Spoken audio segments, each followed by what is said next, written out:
Maintenant, une page consacrée à la place des sportifs atteints de handicap mental dans le sport et notamment la trisomie 21, c'est la championne de sport, etc.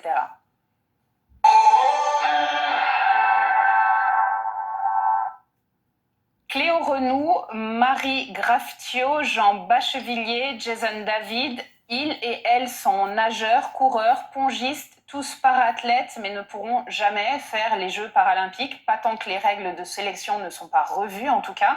Dans son très beau film Inclassable, diffusé le 12 juillet prochain sur Public Sénat, Sebastiano D'Ayala Valva leur donne la parole. On regarde un extrait. Et quelle distance vous pouvez faire en papillon sans vous arrêter? 200. 200, qui dit plus? Pourquoi tu me regardes? C'est quelle plus grande distance je peux faire comme ça? 200 mètres. Papillon, parce que c'est pour la Turquie, ça. On s'entraîne là, on n'est pas en Turquie, on est à Vichy. Ouais. D'accord. Allez, c'est parti. Alors, tous les virages doivent être faits comme ça. Hein. Ah non, D'accord? c'est 400, Allez. Non. Ah, en fait, c'est ouvert.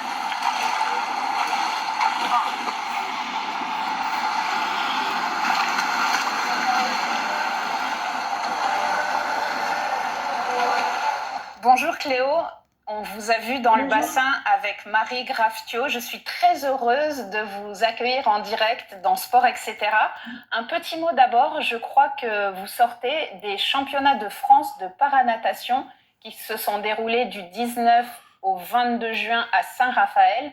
Comment est-ce que se sont passés ces championnats de France?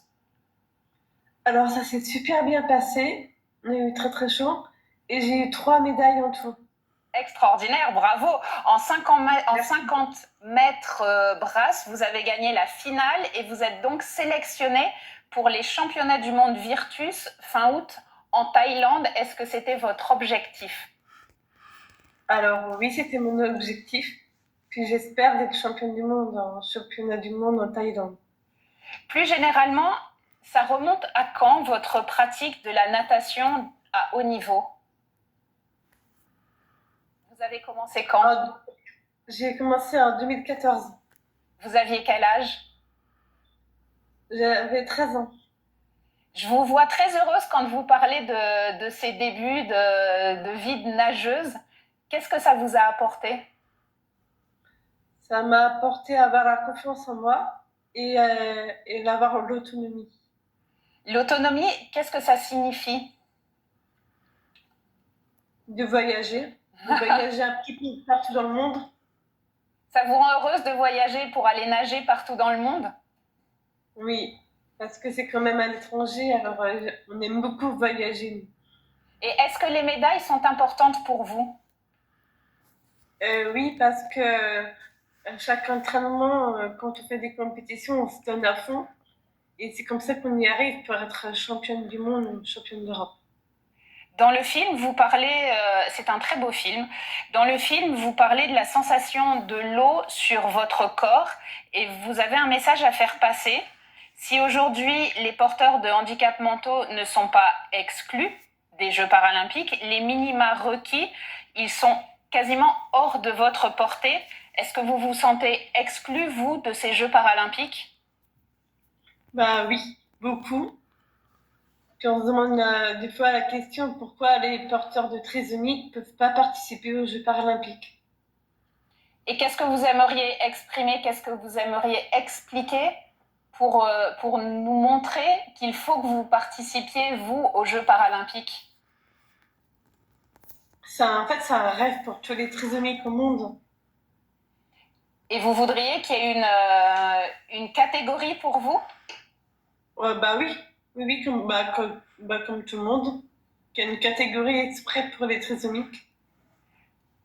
Pierre Rabadan, une catégorie à part entière, distinguer les différences, est-ce que c'est quelque chose, quand on voit ce témoignage de Cléo qui est absolument extraordinaire, est-ce qu'on se dit pas qu'il manque quelque chose dans les Jeux paralympiques? Oui, alors il manque beaucoup de handicaps qui peuvent être pas forcément représentés, mais c'est un autre parallèle, c'est aussi il manque des sports dans les Jeux olympiques, il manque peut-être des catégories dans les Jeux paralympiques. Moi, ce que je peux dire pour avoir travaillé beaucoup à l'organisation des Jeux paralympiques, d'abord à Paris, on a mis exactement la même intensité, la même volonté de réussite entre les deux. Je pense que ça s'est vu et ça a été un succès. Mais effectivement, comme dans le milieu olympique, le milieu paralympique sélectionne un certain nombre de catégories il serait bon qu'il l'ouvre plus. Laetitia Bernard, qu'est-ce que vous ressentez quand vous entendez ce témoignage de Cléo? Qu'en fait, c'est symptomatique. C'est le casse-tête chinois des Jeux paralympiques, de toute compétition paralympique, ce sont les catégories. Parce qu'en fait, qu'est-ce que c'est? C'est essayer de créer une épreuve para, c'est essayer de créer une équité en fonction des handicaps des gens. Et c'est ce qui fait, par exemple, que vous avez 10 fois un 100 mètres.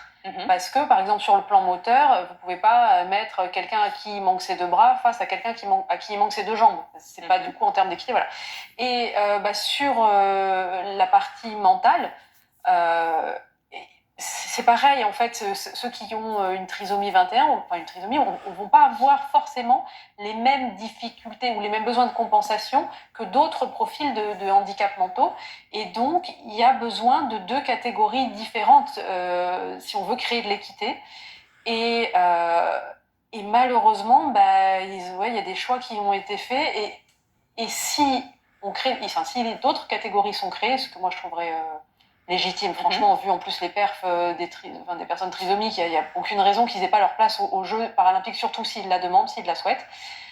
Simplement, ça implique des médailles, ça implique plus de monde, c'est-à-dire plus de monde à loger. Plus de dépenses aussi. Ou alors il faut enlever une autre catégorie. Et donc là, ça deviendrait en fusionner et créer peut-être des systèmes de compensation. Je pense qu'il y a des choses à inventer avec des systèmes de points bonus. Il y a plein de choses à aller chercher, mais ça, c'est un vrai travail. De la même manière que, par exemple, les personnes sourdes ne sont pas aux Jeux paralympiques. Alors ça, ils sont au Deaflympique. Ça, certains souhaitent qu'il y ait cette distinction. Donc ça aussi, voilà, c'est des questions de volonté. Mais si les sportifs trisomiques ont envie d'aller aux Jeux paralympiques, il n'y a pas de raison que derrière, on n'essaie pas de les aider, quoi. Jean-Yves Gonnet, il faut changer les choses. Il faut en tout cas se mettre autour de la table pour discuter de ces questions-là parce que le témoignage de Cléo, il est extraordinaire. On a envie de la voir aux Jeux paralympiques. Nous sommes autour de la table. Le reportage qu'on a vu parle de l'UM. C'est une école d'humilité pour tout le monde, je crois, et c'est merveilleux. Notamment l'image tout à l'heure quand on a vu qu'elle se chamaillait. Ça, ça n'a pas de prix, ça non plus. Alors là, moi, je proposerais bien une chose dans cette société où les normes, les comités théodules foisonnent pour savoir ce qu'on peut faire, ce qu'on peut pas faire. Il y a des sports dans les Jeux Olympiques que je ne trouve pas des sports olympiques. Je le dis Dieu sait si j'adore le football, mais le football pour moi n'a rien à faire aux Jeux Olympiques. Le rugby non plus. Donc, il se joue à 7 aux Jeux. Oui, mais à 7, à 12, à 13, à 15, comme vous voulez. Non, on n'a pas le temps là, messieurs. Mais savoir que là, on dépense sans compter. Je préférerais que cet argent soit utilisé justement pour permettre aux porteurs de trisomie 21 de participer. Ça serait vraiment beaucoup plus beau. Merci beaucoup, Cléo. J'étais très heureuse de pouvoir échanger avec vous. Tout le monde sur le plateau est hyper fier de vos performances et on vous souhaite bon courage pour les championnats du monde. Ramenez-nous des médailles. Merci beaucoup à vous en tout cas. Merci, bonne fin de journée. Je vous rappelle la diffusion le 12 juillet prochain à 21h. Le documentaire Inclassable sera suivi d'une discussion animée par la fabuleuse Rebecca Fitous.